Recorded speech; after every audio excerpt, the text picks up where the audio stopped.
Well, for more on this, we are joined by SABC News Political Reporter Natasha Phiri here in studio with us. Natasha, a very good afternoon to you. Now, you attended the IC briefing on the voter registration weekend in Centurion. Look, the final one, they say. Tell us what you uncovered there. What was the state of readiness in terms of the IEC? Well, the IEC, thanks, Alicia, thanks for having me. So the IEC is just seemingly happy about the first day of voter registration. Remember, tomorrow is the other day of voter registration. It's not the final voter registration, though, but of course we will get into it throughout this interview. So like the DCEO, Masego Shiburi, was saying, over 300,000 people actually visited the voting stations, over 23,000 voting stations across the country. And of course, over 55,000 are actually people who are new or have registered for the first time. Of course, online registration, over 20,000 people. New as well is over 7,000 people. So you're actually getting, I think the IEC is also very happy that there's somewhat more of an enthusiasm from the general population of South Africans that have actually come out in their numbers. Another one that we've been covering closely is the inmate registration that we covered during the week. Interesting. Yes, and of course, believe it or not, inmates in South Africa can actually vote. So the number of that actually went up. In 2019, 15,000 inmates had registered to vote. So this year or this weekend, they've added another 3,000 to that number, bringing that number up to 18,000 inmates. Interesting indeed, but we still understand from official figures, Natasha, that about 15 million of eligible voters have still not yet actually gone out to register. Did the IEC say anything about encouraging those to actually come and exercise their democratic rights? Well, the IEC and political parties as well have been encouraging South Africans to actually register and vote. Earlier on this week, we covered the MCP, where various political parties of the multi-party charter had actually encouraged South Africans to actually vote. So, Alicia, you raise a very important, dilemma that we have in South Africa. So our voting population is actually over 40 million. Absolutely. Right? And on the voters' roll, we've got 27 million. So that's not enough. And I had an interesting conversation with the FF Plus leader, Mr. Pieter Groenewald, underscoring and underlying and emphasizing that it's really important to vote, because as South Africans, you cannot have service delivery protests but know that you haven't voted.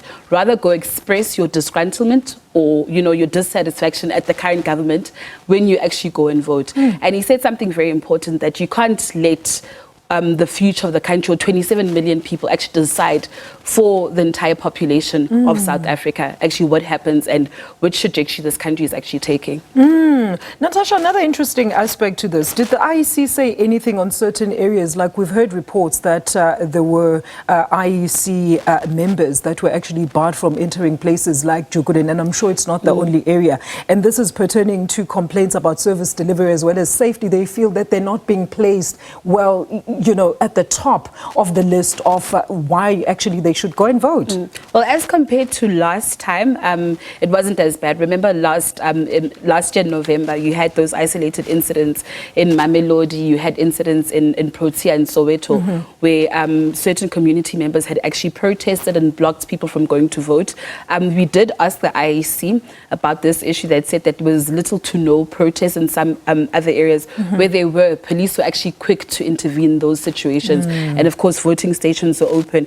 I mean, the IEC statement says that within, minutes of some voting stations being open, there were just 99, like the voting stations, 99% of the voting stations were actually operational. And Natasha, we spoke about it earlier on when we started this interview. Is this the final chance? South Africans want to know the final chance for voters as well as eligible voters to go and register, or will there be other drives and registration mechanisms that will be put in place until the president, of course, proclaims the date? And please tell us about that. When can we expect the proclamation of the election date?